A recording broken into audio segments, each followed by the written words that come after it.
right. Awesome. So we'll go ahead and get started. To kick us off, my name is Allison Bowman. I'm the Administrative Assistant for the Arts Council of Johnson County, and I am here today with Lonita Cook. And I am super excited to talk to her about all the things that she does, because she does a lot, and I really want to know about all of it. So to get us started, Lonita, would you tell us a little bit about yourself, your background, kind of where you came from? So where I come from, I'm born and raised in Kansas. Cool. I was raised up in Wyandotte County. It's my home. I love it. I went to school in New York City, which was like the biggest culture shock. My background is in theater, and I am currently a professional film critic. I love that. So what does that mean? What does a professional film critic do?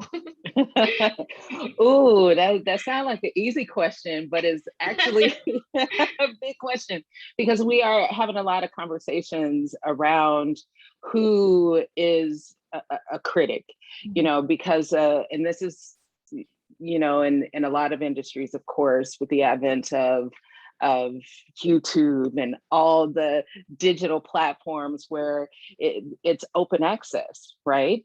And so is everybody who gives their opinion a critic, a professional critic?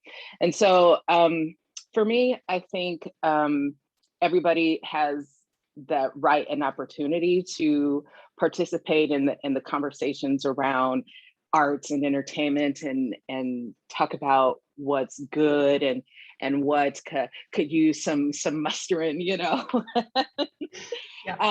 But a professional critic, I think, is someone who does it consistently, who creates a set of standards for themselves, who pursues it, and who, for me, I think it's important for criticism to be a part of your work,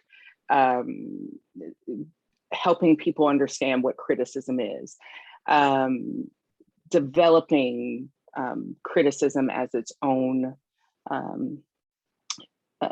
industry, right?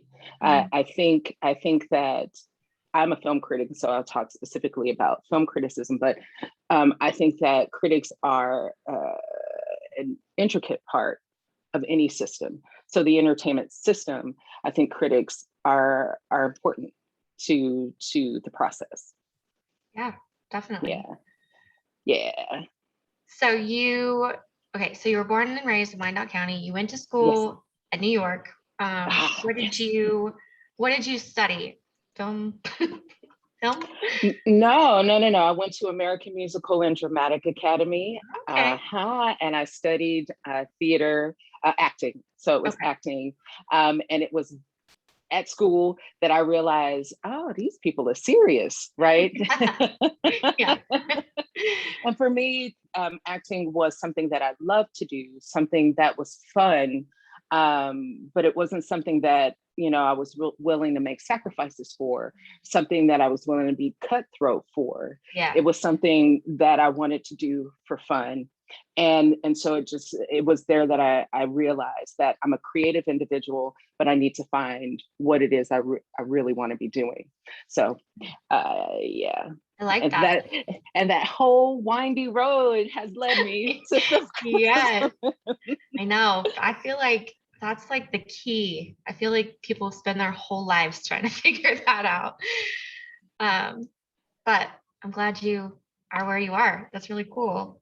And so after New York, did you stay in New York after school, or did you come back to Kansas? I came back to Kansas. It was, for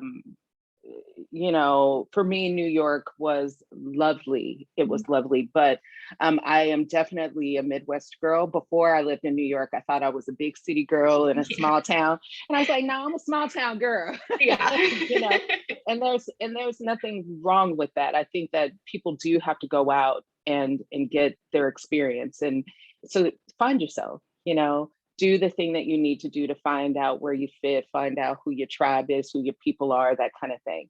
And so I did come back to Kansas City. I lived in Kansas City, Missouri for many years, but I'm back on the Kansas side. I love this. Kansas is a great state, I think so. Yeah, definitely.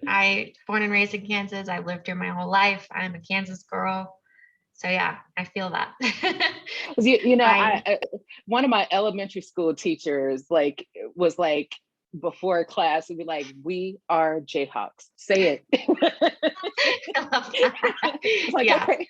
Yep. I grew up in Manhattan, so it was K-State for me. So hey, what is it? Wildcats? Yep. Wildcat. It's a whole thing. But anyway, so let's see. You are a film critic, you are a writer.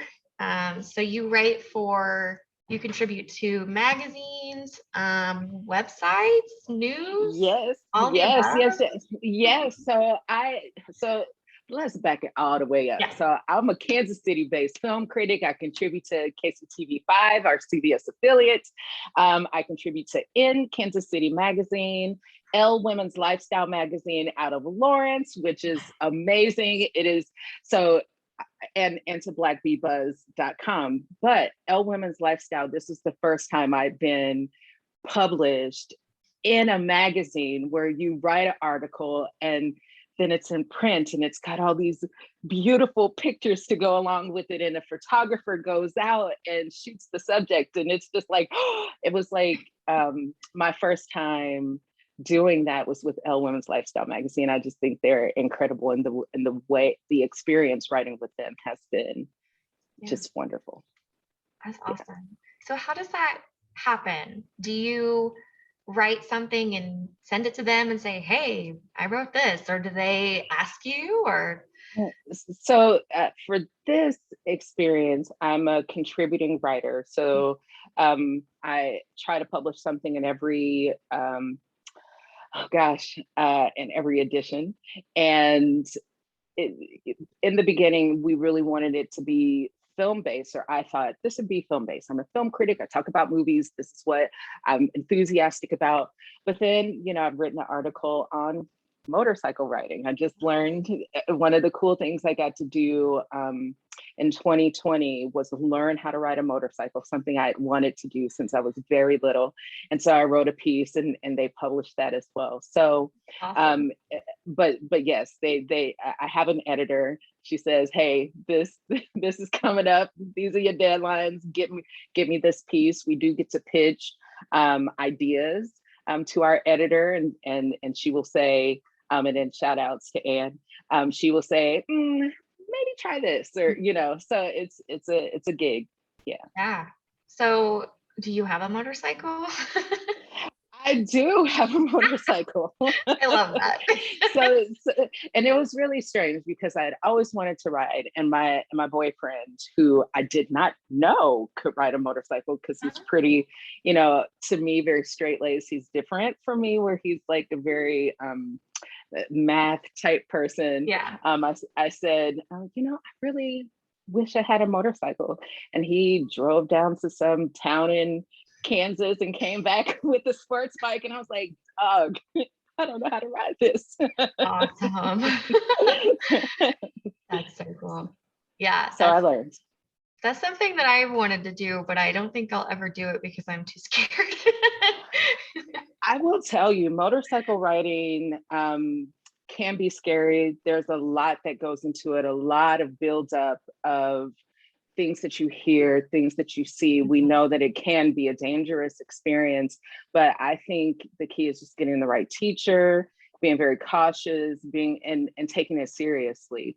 Don't hop on and try to do acrobatics right away. Yeah. Wheelies and I think what you want to do is learn the bike. It's kind of like riding a bicycle. Is when you first start, you have to learn how it feels with your body, yeah. and then go from there. Yeah, definitely. Maybe someday. You can do it. You can do it. So let's get back to What do we want to talk about? What other, so besides film and motorcycles, are there other things that you write about often, or is it just kind of whatever comes, or? No, so one place where I'm trying to learn now is sports. I am, you know, not a sports person. I have not been a sports person. And I had an opportunity to write about sports. And I was just like, I don't know if I should be the one to do this. Like the sports that I grew up watching like martial arts movies. Yeah. I studied martial arts for some years. Like that's my sport. And so I'm learning about soccer and football and so that's one place where I think I'm gonna have a good time learning and maybe develop something in the future. So. Cool. I like that. Very cool. Yeah, I have a background in dance, so like they're athletes, we're athletes, but it's a little bit different. So I was never like ball and sport kind of. I am telling you, like dancers are like the truest, like the realest athletes, like the body, Yep. like it's like you can always tell when somebody's a dancer Yeah, looking at their and the way they walk and carry themselves. So like, yeah. And it's so strong, so yeah, strong. definitely. Yeah. I definitely admire dancers a lot. I am very out of shape now, but anyway. Girl, who you telling? Who you telling? So yeah, so that's really cool that you're open to learning new things and you want to learn about something that you've never done before. So that's awesome. Love it. I think you Um, gotta stay that way. Like that, like learning new things is, I think, the greatest adventure. Like that is the whole point of life. I might change my mind down the road, but just like being able to learn and being able to transform through experience and new information and having your mind blown and having your mind changed and all these great things. I think that is the point of it yeah, all. absolutely. And I love connecting with people who are like masters of certain things, like I don't even know an example, but just learning everything through that person who has such a passion for it. And then you get to just exchange ideas and talk about experiences. And I love that. Yeah, and I like to walk into a situation. I'm like, yo, I don't know anything about this. School me. I will tell you, school me Yes, today. So yes, yeah. I like that. It's kind of like me right now with film and theater and all that. Tell me all about it. Um, so I'm just looking at your bio and my notes. Sorry, I'll put it here. You are on a bunch of boards. How do you have time for all that? So, I'm when I was younger, like here's the thing, I'm aging and I don't know how other people are aging, but for me, there is a kind of focus that is happening to me. When I was younger, I would work like 7 jobs, because I like being on the go. Like I don't never want to be at home. I'm like, go, go, go. Yo, I'm into this, I'm into that kind of thing. And as I've gotten older, I've had to start saying, no, I'm gonna have to pass because my focus is becoming I guess more clear and what makes me feel alive when I engage with it and those sorts of things and all the other ways that I decide whether I want to be a part of something. And so it's for me managing that part more than the time part because time,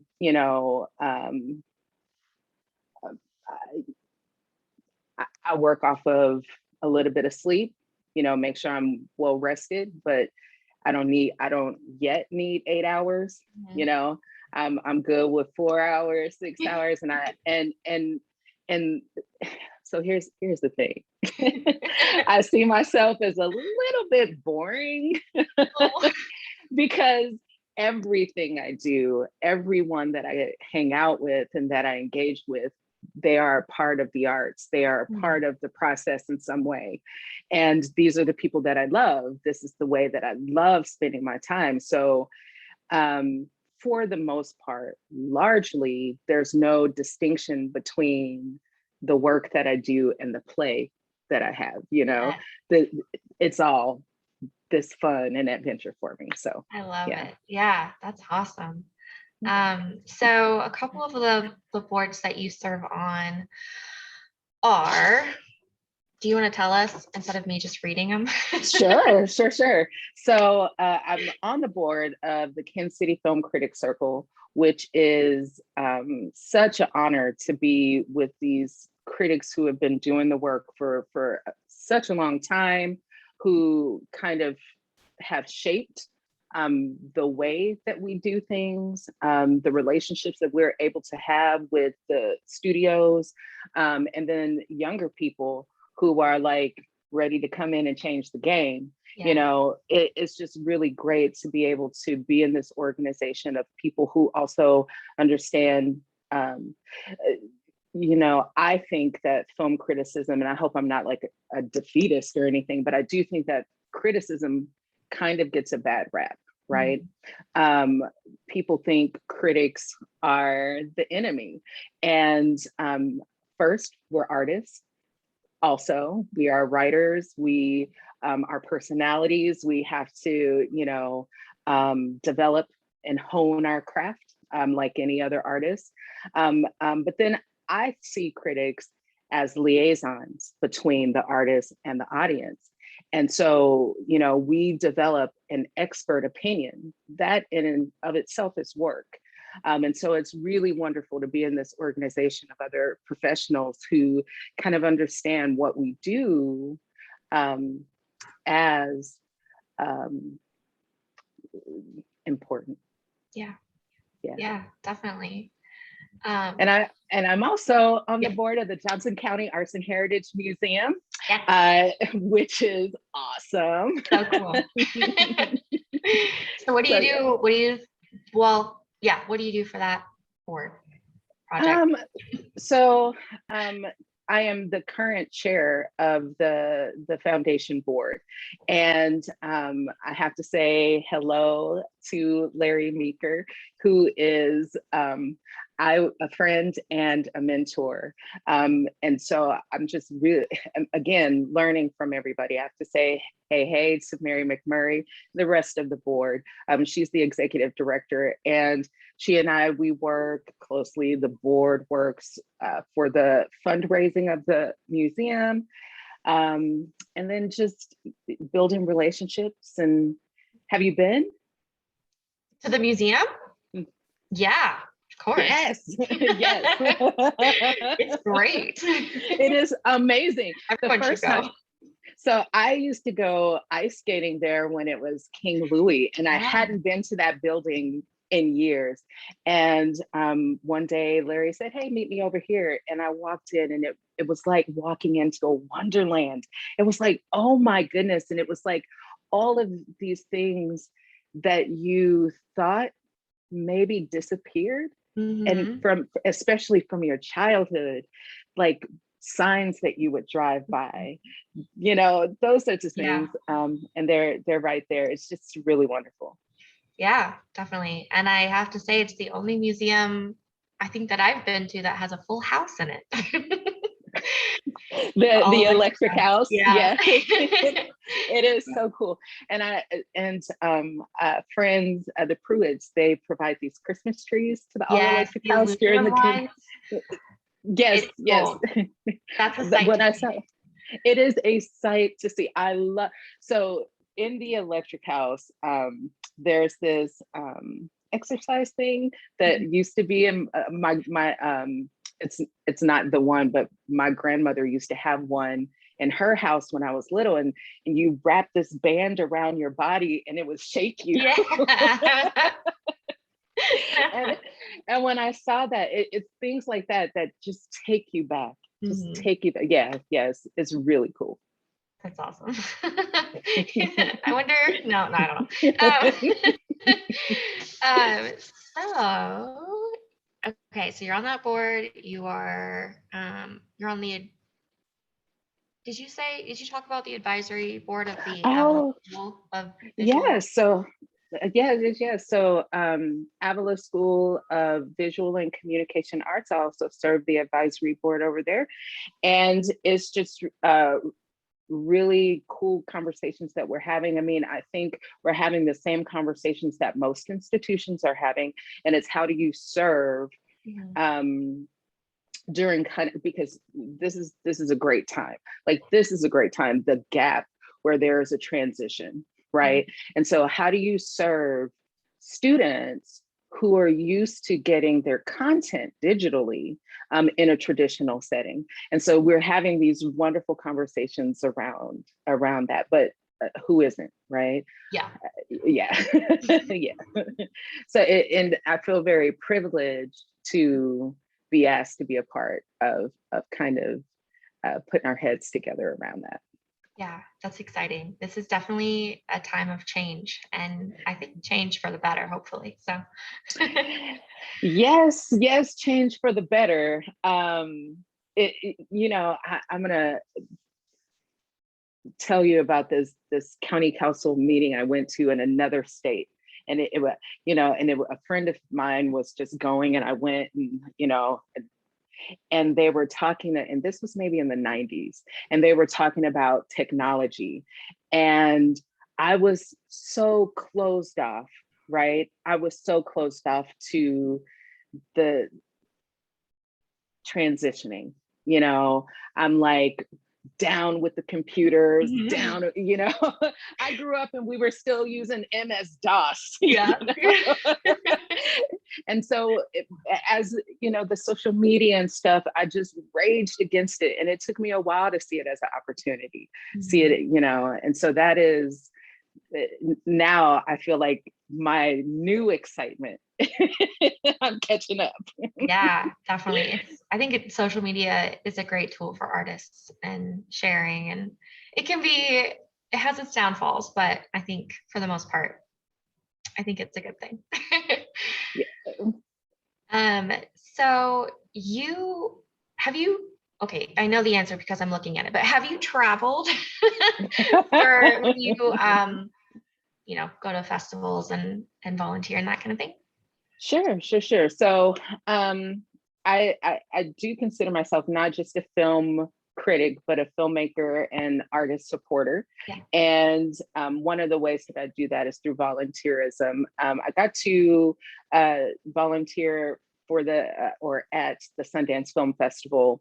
For 13 years, I did that. And it was mostly just kind of a vacation to get to go to Utah in the Yeah. winter, and Park City is so beautiful, everybody's skiing, but the whole movie business converges on this Mhm. town. And so you get to be kind of in this mini Hollywood situation, Yes. and so it's really fun. But then I've also gotten to travel abroad. Mhm. When I was on the board of a local film festival, we did a sister festival exchange with a film festival in Germany.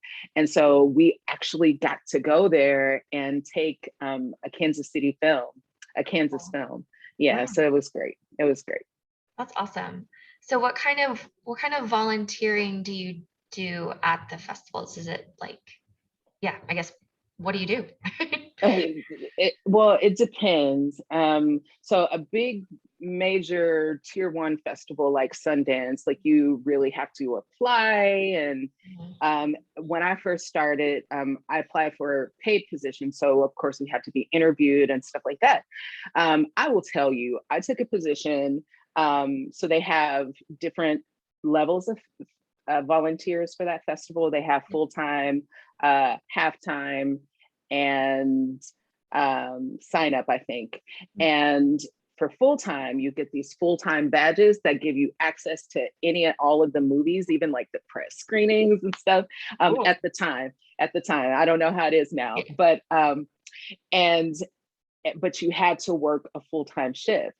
Mhm. Well, the position that I took were half-time hours with a full-time badge. So Oh.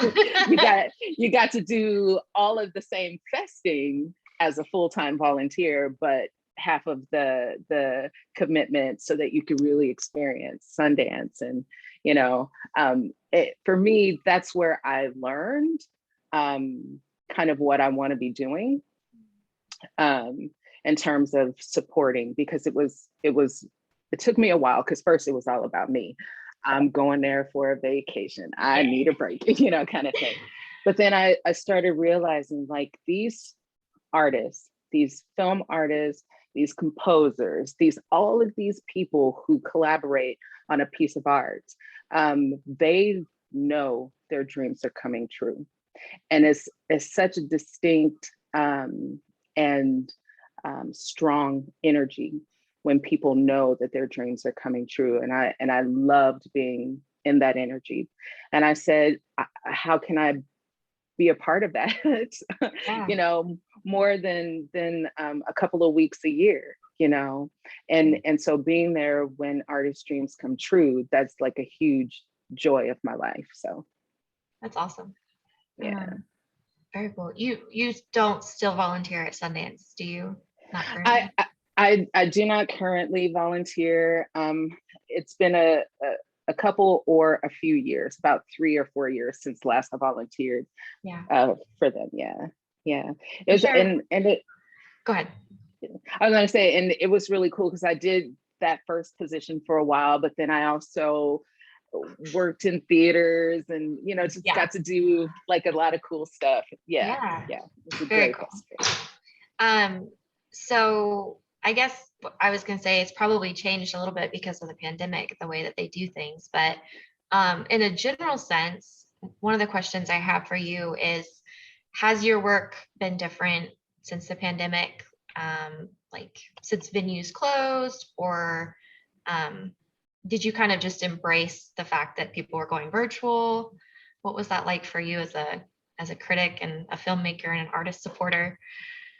So first, let me give a shout out to Sean Edwards, who is a friend and mentor. Everything that I'm learning, he has really been somebody that I can lean on and say, I need help here. And he's like, yo, I got you, and so what I will say here is, right before the pandemic in December, I got to do my very first junket in 2019.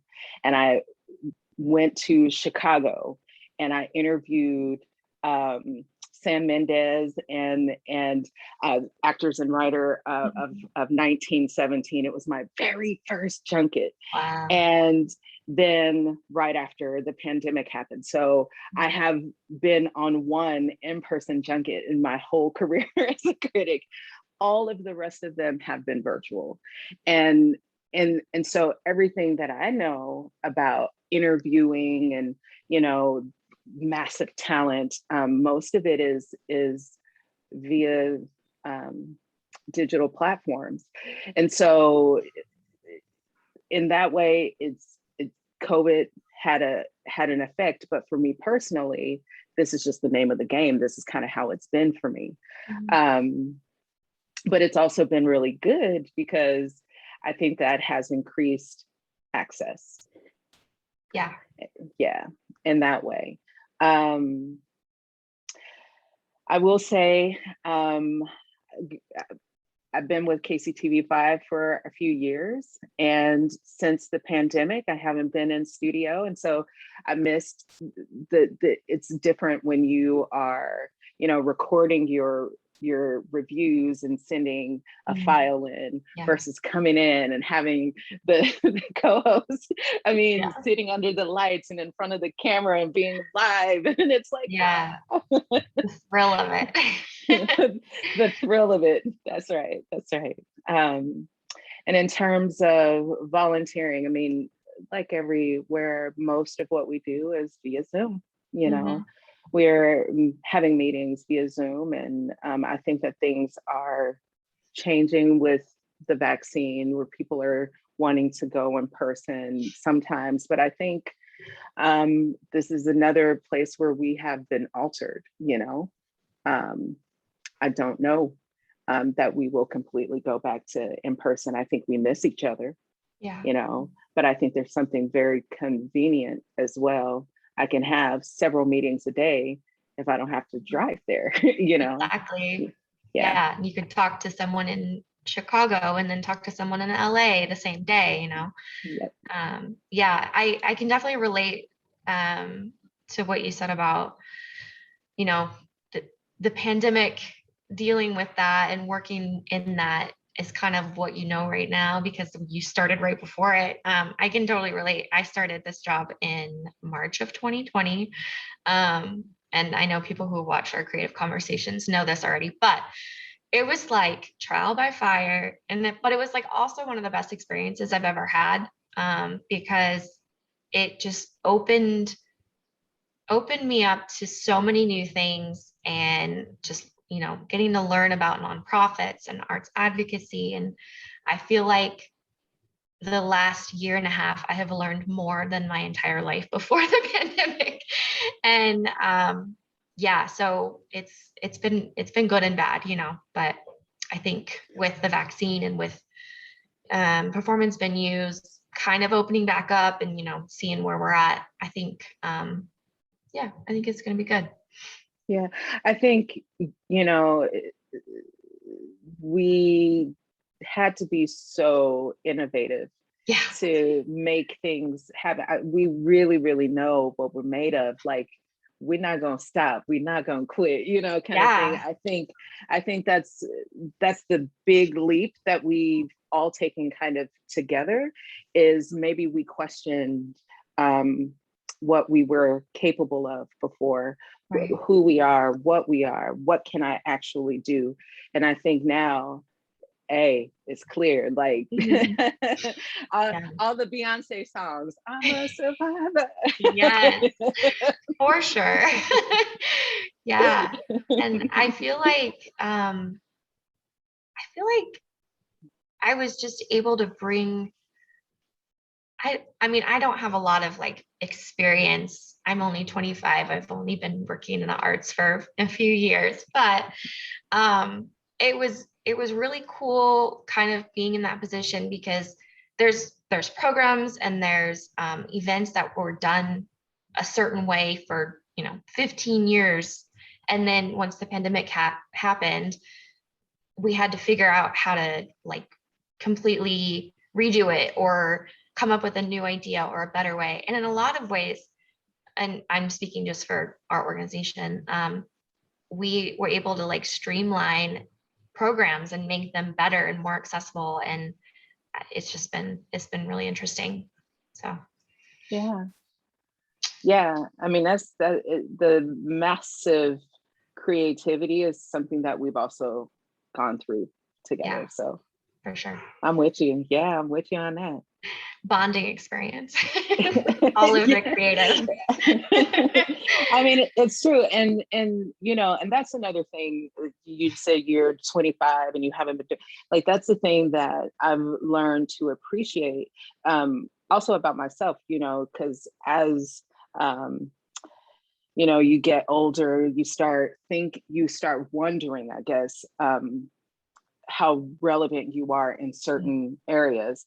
Yeah. And is it time for me to transition into the wise one? And Yeah. And do you leave the creation, the exhibition, to the youngsters, so that it's hip, it's fresh, it's cool, And what I've come to appreciate is that it's kind of this body. We are a body. We all have an equal place to make the body work, Right. to make the body go.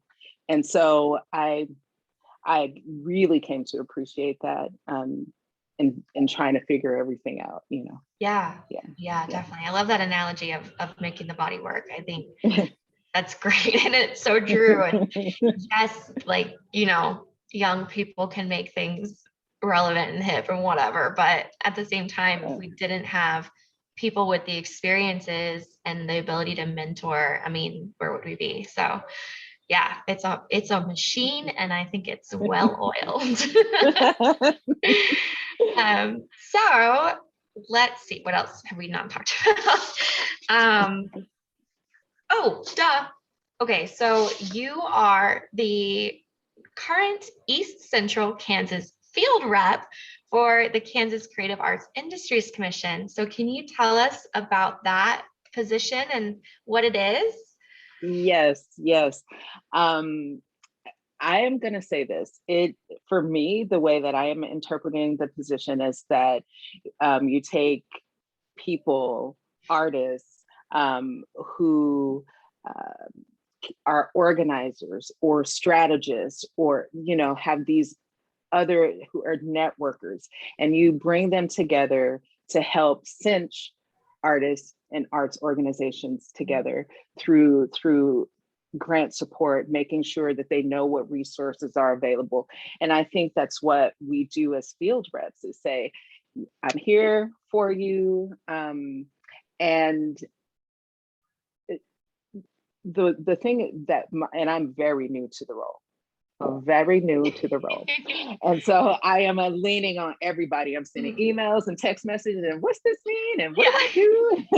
You're learning. But what I kind of understand is that, we're artists for artists, and just making sure that if there is a need and I can provide, that I do it. Yeah. Yeah.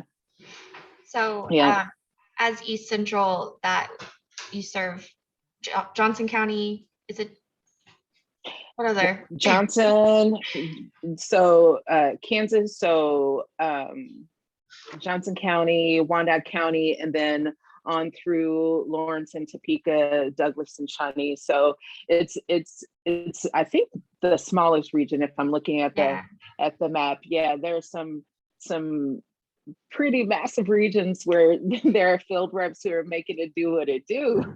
Right. Yes. But I mean, there's also population, like there are a ton of artists in this area. So I mean, yes. Yeah. Kind of look at that too. It's pretty tense. Yeah. So that's awesome. And that's a new thing. Did that happen over the summer or? For me? Yeah. Yeah, so I came in July. Okay. So yeah, in July, and it's been very I'm like, hey, I'm gonna go a little slow in the beginning because I was doing some other things, but it's also been just me reaching out to these arts organizations and saying, I'm here, introducing myself, can I come see you in person? Can I come meet you? Or do you have a physical location? Can I come visit you and, see what you do? And I'm talking to individual artists, where can I find your work? Is it on display anywhere? Is it, just really, even if I already know, right? Because I like to do my research, but I also want to call you and say, tell me who you are. I know what I think I know. You tell me what it is. Right. Exactly. And so that's right now, it's relationship building, and then because I'm in a period where I have to understand our resources. For sure. Right. Yeah. And I totally, that's the whole point of these creative conversations too, is, I can copy paste someone's bio to Facebook and say, hey, here's this great person, but it's not even close to being able to talk to them, even on a virtual setting. So I appreciate that. Yeah. Awesome. Yeah, this is, and the other cool thing is, as a film critic, I get to come in and have conversations about how we are supporting film and these film-based organizations like the Tallgrass Film Festival, right? How are we supporting them and making sure that we have ongoing and developing resources there as well? So it's like all the way up my alley. It is the funnest thing. And I have to say, hey, again, to Larry Meeker and Peter and Kate, they have been, for me, I'm like, if I'm leaning a little heavy, let me know. But everything I asked, they're awesome. they are awesome. So Very cool. Well, I'm glad you're in that position. I think you're a great person to go to if anyone needs resources. So, is there anything else that I missed or we haven't touched on, or anything you want to talk about or plug, that kind of thing? Oh gosh, oh, we talked about so much. I Like, know. I'm trying to think. I feel like there's always something more to talk about. Yeah. And I can talk forever. Um, so I want to, you know, I feel something will come to me because I know that there's always something that I'm doing. Mhm. But we covered so much. We Yeah. talked about Johnson County Arts and Heritage Museum. We Yep. talked about KCAIC. We talked about Avila School of Communication and Visual Arts. And gosh, um, we talked about film criticism. Like, hey, we've been a lot of places in Yeah. this short I know, in amount the of last half hour. Packing it in. time. Well, I mean, we can always do a follow-up. Well, let me ask you this. Sure. What's your favorite movie? Oh gosh. See, No. see. What's your favorite movie? Oh, see, it is a hard question. You It's a know. hard question. And let me tell you, I love movies for the artistry, for the technical work that they do.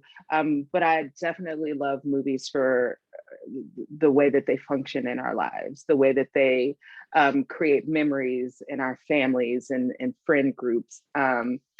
I so I have so many movies that I love. I mean, The Princess Bride, Coming to Mhm. America, like, but my top two movies that I say are my favorite movie and my second favorite movie are Dune, David Lynch's Dune, Okay. number one, and then the original Matrix movie, number two.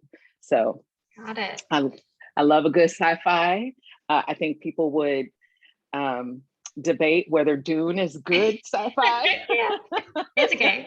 This is in that time period, but they're remaking it, so that'll be They are. interesting. And they're Um, doing a fourth Matrix too, right? so both very timely right now. I cannot Mhm. wait for the next Matrix. I was a little bit disappointed in the second and third Matrix because Right. of the technology that they used was overbearing, Yeah. overpowering. Mhm. Um, the first one, the origin stories are sometimes the best, right? Yeah, that's true. Um, so I'm interested to see what will happen in the Matrix 4. I'm hopeful. Dune, however, Mhm.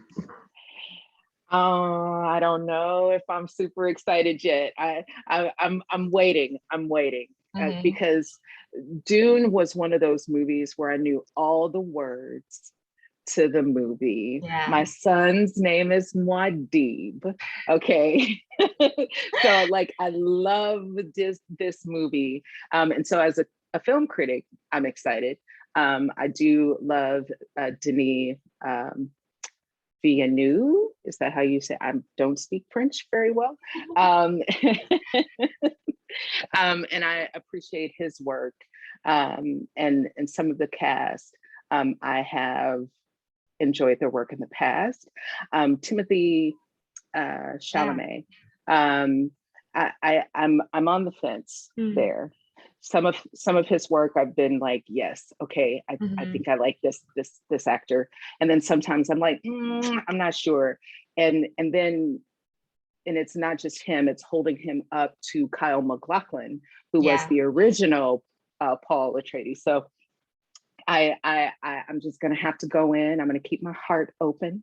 Yeah. Expectations low. I'll leave the expectations off the table. I'll There you just keep my heart open. go. That works. Yeah. Um, yeah, I'm excited. Just I haven't seen the original Dune and I've never watched The Matrix. So I here we are. Oh, I know your heart just like shattered into a million pieces. well, and so this especially because when this came out in 99. The original Matrix came out in 99. It was a very interesting conversation going on about the movie itself and all of the fight scenes and the concept, and everybody has studied it. They've studied it in religion classes, they've studied it in film classes, they've studied, right, and all these things. But now there's an interesting conversation going on about simulacra and simulation and what that means to Black culture, what that right now. And so I wonder, because it was the original Matrix was based on the Baudrillard, what that will look like in 2021, right? If they're still gonna have that conversation, I'm very interested. Yeah. And I love Keanu Reeves. Yeah. Oh yeah. Of course. He just seems like such a nice guy. Yeah, he seems like a nice guy. He's handsome, and I'm so fond of his career because, you know, starting out with, like, let's say Bill and Ted was the start, and what that reputation looked like around that movie, and then evolving over all of these years. I mean, the staying power of an actor like that. Yeah. So I love Keanu. He's pretty cool. So yeah, I need to watch them. It's on my list. I need to do it because the fourth one's coming out soon. So, but yeah. So you said that you maybe don't know film as much. Do you like to watch movies? I do. My husband and I actually go to the theaters like at least once a week. We like to watch what's coming out. We're very into my husband's very into indie like kind of movies, you know, the ones that people maybe don't go see as often. So my recommendation, if you guys haven't watched it, Writers of Justice. No. Look it up. Okay. Look it up. We will have a conversation about Writers of Justice. It came out maybe earlier this year. See if you can find it, and then we'll talk about it, because I loved that movie. Cool. Sounds good. Yeah. Is there anything that you're excited? Oh, my mind just went blank. No, not that I can think of. I just kind of appreciate them when they come. You know, there's some movies that I'm not a fan of, but the thing I like about some movies is the power of like what the heck is going on, you know? Like I'm thinking Nicolas Cage's Mandy. Have you seen that one? I have not. It's insane. I mean, it's just like the craziest movie I've ever seen. So then there's that, and then recently his movie Pig came out. Did you watch it? Yeah, it made me cry. Like it was intense and sad, and it broke my heart. But so like just the kind of, I mean, that's just Nicolas Cage, but yeah. You know, I, of course, was a fan of Nicolas Cage in the 80s and 90s. And I even loved, what was the superhero movie he did? With the motorcycle. And Ghost Rider. Ghost Rider. Yeah. I love Ghost Rider. Yeah. I've seen it a bunch of times. For sure. But there are a couple of movies in there that made me go, okay, he's doing something outside of my taste, right? And so I haven't really participated in Nicolas Cage movies recently, but I've heard great things about Pig. Yeah, Pig is one to watch. I don't recommend Mandy. The other ones, yeah, they're hit or miss, but Pig is a good one. I definitely did enjoy that one. And I've been thinking, like, your question, what's my favorite movie? I've been trying to think of something like this whole time, and I can't. So I'll just say that I am really into Miyazaki movies and Studio Ghibli, and I love them. So that's me. That's mine. Yeah, I have children about your age, and well, my son is 25, Nice. and Howl's Moving Castle, Yes. Spirited Away. Spirited Away, Love it. like these Ghibli movies were like my kids would go nuts over them, and I'd be like, Yeah. Yeah. but there's the artistry Yeah. that, and this is what I mean. Oh, this is what I mean about how movies function, because this is one way that we've been able to continue a language between us. I am one of those people who believes that there is a great chasm between this generation and the younger generation. Mm-hmm. And movies have been one way that we've been able to stay connected. Last year, Sonic the Hedgehog came out, and we were watching all these movies, these Oscar contenders, these heartfelt, artsy movies, and they're all Oscar contenders and the whole thing. And my favorite movie was Sonic the Hedgehog, because I was able to sit down with my girls and my son, and we had this great experience where we laughed and we talked, and it was, yeah. I mean, the movie is great too. It is, yeah. It is great. It actually is a really good movie. It's a really good movie. But yeah, I like that. But yeah, the Studio Ghibli movies were fun for us. Yeah. So I'm still a child, so I like animation and all that stuff. But anyway, I am still a child also, and I mean, and I think that's completely okay. I love animation as well. Yeah. Yes, my husband's not a fan, and so whenever anything new like that comes out, I have to watch it by myself. So. So like, what was this cartoon? This was another place where my kids and I, they remade, what was it, Voltron? That they remade? Yeah. And it was just a surreal thing. And now they're remaking He-Man and remaking She-Ra. And I'm like, so y'all just come in for all of our little and my generation, y'all taking it all. I know. That's a whole nother thing of taking things and making them different. I don't know. I just sometimes, like, the live action Lion King, I loved it, but it really bothered me that they changed the music. Because I grew up, like, I know every word to almost every song in that movie. But then when like other people were singing it that weren't the original people, it was weird. Yes. I do love Beyonce though. I mean, it was hard because it is also Bay, know? And so this is kind of like the conversation that we're having right now is kind of the kinds of conversations that we have as film critics, but then film enthusiasts and filmmakers and film artists, we are having these conversations because there is so much magic, right? So much magic to just cast over the world. And so we're finding, I think, independent film has always been one of the great places where we find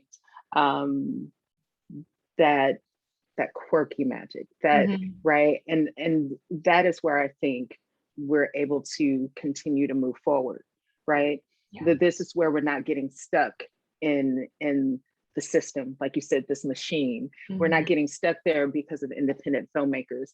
And so this is a huge reason why I do what I do as a film critic and as a supporter is because we have to cultivate those voices.